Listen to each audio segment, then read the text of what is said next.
As long as, like, I mean, I How am from, big like, was Paramount's Carowinds? because I am from the other side of the country. 398 acres. Jesus.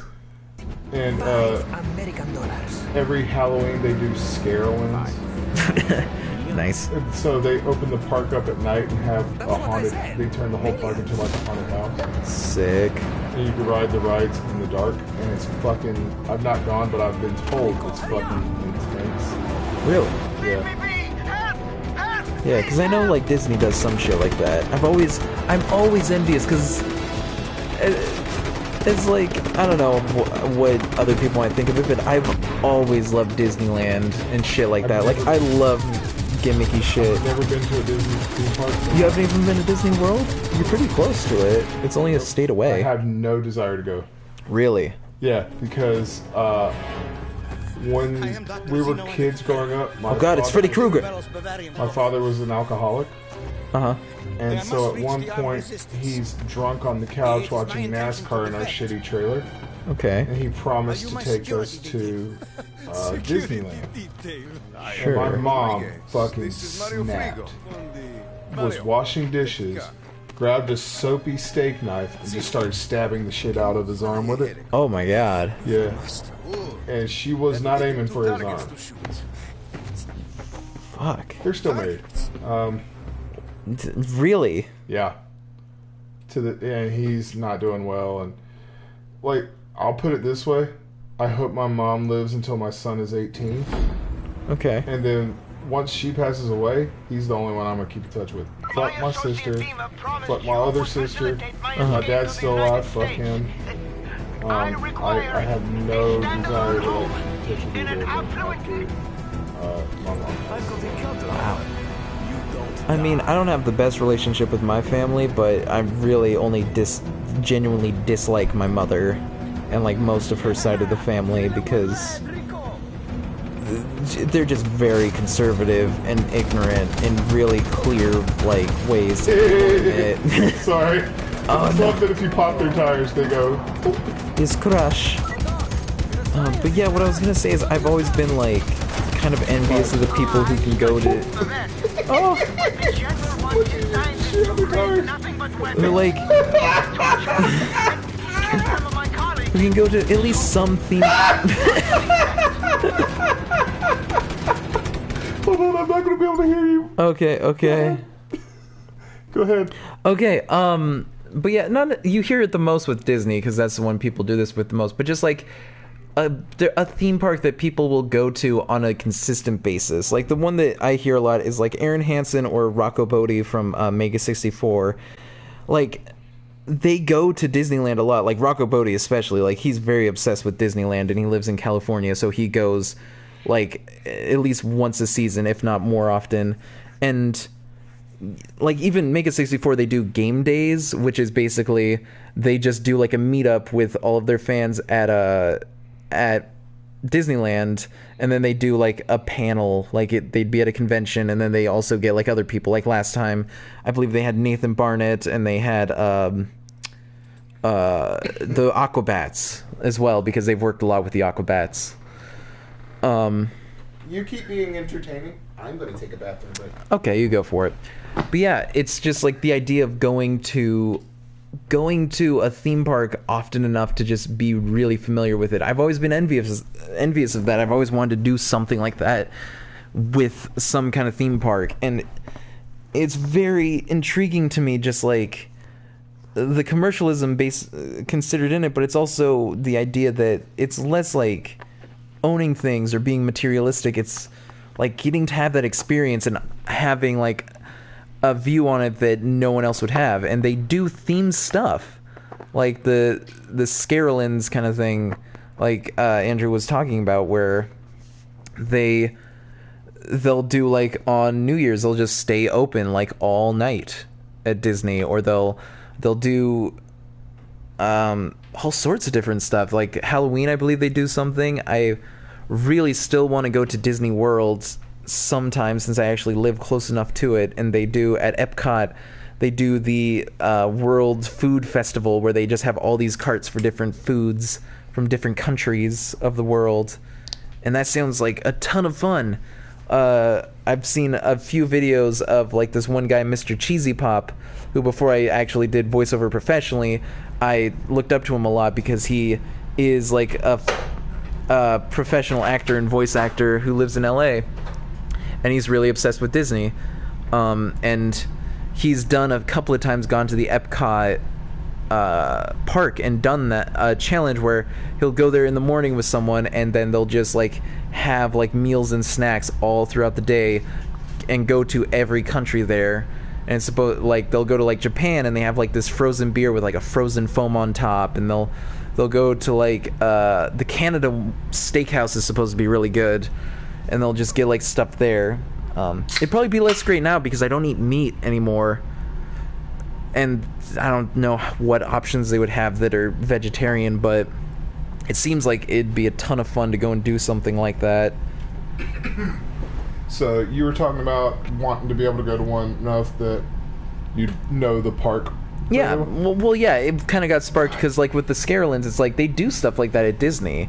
Like, on New Year's, they'll, like, keep it open all night, or, like, Christmas, and they'll do, like, Halloween stuff. And, yeah, like, with Epcot, like, once a year, they'll do the World Food Festival, where they just have a bunch of carts, and, like, every country has, like, a cart where you can get, like, food specific to that country.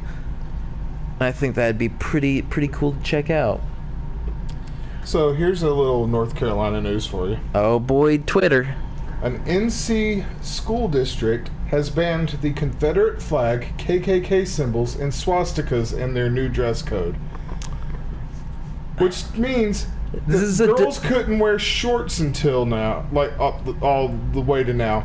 But the KKK was fine in schools. Yeah, that's like a double-edged sword. It's like good that they're implementing that, but bad that they're only implementing that now in 2017. Like the fact that it's taken this long. Yeah, like it should have been sooner.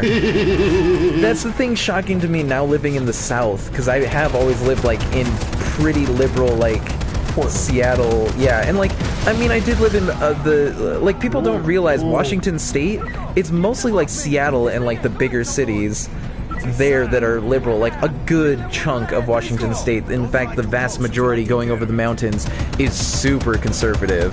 Like Spokane and all that area is very conservative, and that's where I went to most of high school, in rural Washington. But yeah, like rural Washington I thought was bad, but coming here it's like, God, it could have been so much worse in terms of conservative shit. We had KKK graffiti on our bathroom walls in high school. Ah, dear God. Yeah. It was interesting, like where I went to high school, it was the middle of nowhere, and Sherman Alexie, who I fucking love him as an author. He's written a bunch of stuff, but he's a native author, and he actually comes from the Spokane area, specifically more like Coeur d'Alene, Idaho, which is nearby. Mm-hmm. But it's great to read his stuff, and he actually made a movie, Smoke Signals, based off one of his short stories. And it's great because it's set in that area where I went to high school, and it's such a specific rural area that almost nobody knows about, and almost nobody can relate to. Right. But, it's just great seeing that because he nails the feel of that area so perfectly, and that I love watching Smoke Signals. Like it's a very independent movie from like I think the 90s or early 2000s, and it's very much just like a product of that headspace. But where I went to high school was in Hunters, Washington, at Columbia High School. It was 300 kids, K through 12. All 13 grades was 300 kids. It was a tiny school and a tiny place. Graduating class was 300 and something kids. Mine was, I believe, Here's how rural 20, and we were lucky to have that many. Alright, so you want to talk about rural. I'm not trying to like make fun, like going back to the stereotype thing. I grew up in black schools for the most part. Sure. Like, and then we moved to Lexington. And oh honey. We went from being going to black schools to I've never, like, I felt uncomfortable around so many white people. Yeah. Like, you know what I mean? Like, it was creepy. And, like, it was some Stepford shit, you know? Yeah, I feel it. So one of the things that we had to do was like seriously look at like because we had black schools in our district. Yeah. We had the rest of the schools were all fairly well mixed, and it's not like I went to public school or private school or anything. I went to public school. Yeah. It was just we were so far out in the sticks that we were it. Like, so I will show you my high school yearbook's basketball team, and you can see the one black guy in our school was on the team. Like the one. No, that's how it was where I went to school too. But the thing is, that was just black because what I was gonna say is like Sherman Alexie in one of his books, the totally true story of a part-time Indian, I believe it was called. Oh, he's gonna die. He died. Oh no. He described some of the areas because basically the idea was he wanted to go to a different school because he realized this was a turning point. He's going to high school. He needed to go to the best school he could find if he was ever gonna hope to turn things around. And it's mostly autobiographical. There's some things changed. But he ends up describing all of the towns in that area. And they're so spot on in so many ways. Like, it's fucking, like, Reardon, fucking, like, Colville, Did you know fucking our city was labeled as the 8th most white trash city in North Carolina? Wow. That's a high bar to set. Not really. It's North Carolina. But I would be more shocked if it was not on the list. yeah. Like, I'm more shocked that there aren't, like, they could narrow it down that low. Like, they measured it by number of white people and income. Uh-huh. So it was a very low bar to set. Like, But yeah, in the book, how he describes the town where I went to high school, Hunters, is one sentence. Hunters is where the white kids are even poorer than the Indian kids, and that's 100% how it was. White kids were the minority in our school. It was mostly native kids from the surrounding reservations, and it was like a very poor school. Like, it was like an inner city school in the countryside. Like, it was rough. Like, our school was so bad. Like, I made that joke in the car earlier that they had to cancel sex ed because drivers ed needed the car back. Yeah. I'm barely joking. Uh, Like, one of our friends in high school got caught in a classroom getting head from his girlfriend. yeah. No, that shit happened at our school. Like, she was just under the table, he sat at the table. Teacher walked in, said, "What are y'all doing?" And he's like, "What's up?" Like, yeah, I mean, what else are you gonna say at that point? It's like, well, you got me. Do we have to stop? Okay, yeah, fine. fine. Dear. No, don't offer him one too. No, that's not gonna help things. Man, I'm looking at my Facebook post from years ago, Yeah. and I'm seeing like old posts that I made, obviously, and there's quotes from the Boondocks. Oh boy, I just love the Boondocks so it's much. so good. Oh, wait, I should be looking at you guys now. Yeah, probably. But to put that quote in perspective, like outside of that, and I definitely suggest checking out Sherman Alexie's work because it is 100% accurate to that area and just living like around reservations and living in those kinds of areas. In the book, he would have to every day to walk to his new school because it was a better school, I believe in Davenport, Washington. He would walk 20 miles every morning. Like, that was it. He would walk back and forth to school 20 miles every day, and that was just, he was just resigned to it. That's just what you did.